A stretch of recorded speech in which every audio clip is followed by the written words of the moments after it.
My grandma, Barbara Alice Rutherford, was born in 1940 in Tulsa, Oklahoma, to Alice Roberts and James Rutherford. She was the youngest of 12 children and was born into a rather poor family. Her parents worked constantly, and her older siblings already had families of their own at this point, leaving my grandma with little support and no one who was truly willing to give her the attention she deserved. Because of the lack of support, she barely managed to get through high school graduation. She became pregnant early on with my uncle, and then later my father and his twin.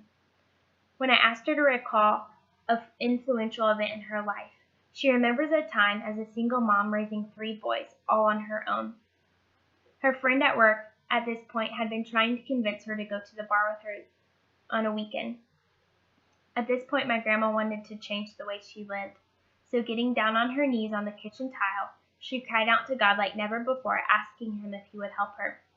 She remembers that as clear as day, she could hear his voice say, "Yes, and I love you." Even though she had been saved previously, this was truly the moment where her life began to be lived for the Lord. A little while later, she would meet my grandpa, Johnny Duval, and they would continue to draw close to the Lord together. I admire my grandma's decision so much that day, to choose the Lord instead of alcohol and men to medicate the pain she was feeling.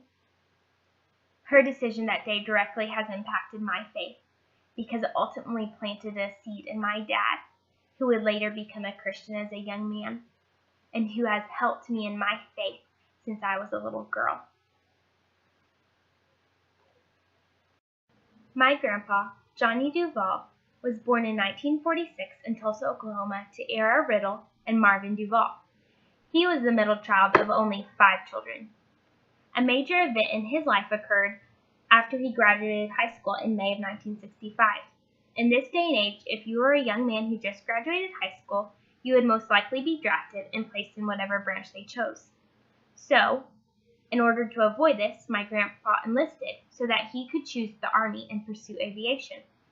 After graduating from military school, he was transferred to a new Army company. Little did he know that this company would soon be leaving for Vietnam. When he first arrived in Vietnam, he was part of a stable, older outfit with plenty of resources, and recalls this time in Vietnam not being too bad. However, he got transferred to an aviation company in the middle of nowhere, where the battle was raging against North Vietnam.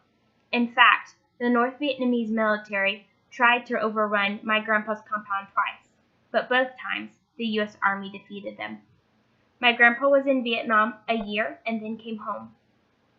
He came home with many emotional wounds, and this led ultimately to 2 failed marriages. However, it also led to my grandpa realizing his dire need for Jesus. He claims if it had not been for the Lord, the nightmares of the Vietnam War would have overtaken him. I admire my grandpa's choice so much to choose to run towards the Lord rather than the other options the world offered. Ultimately, my grandpa, choosing to serve the Lord, led him to marry my grandma and to step into a father role from my dad and show him what it looked like to love the Lord as well as to love your wife. My dad has been a strong believer my entire life, as well as a devoted husband and father. And I think this directly ties to the fact that both my grandpa and grandma ultimately chose to serve the Lord in their life.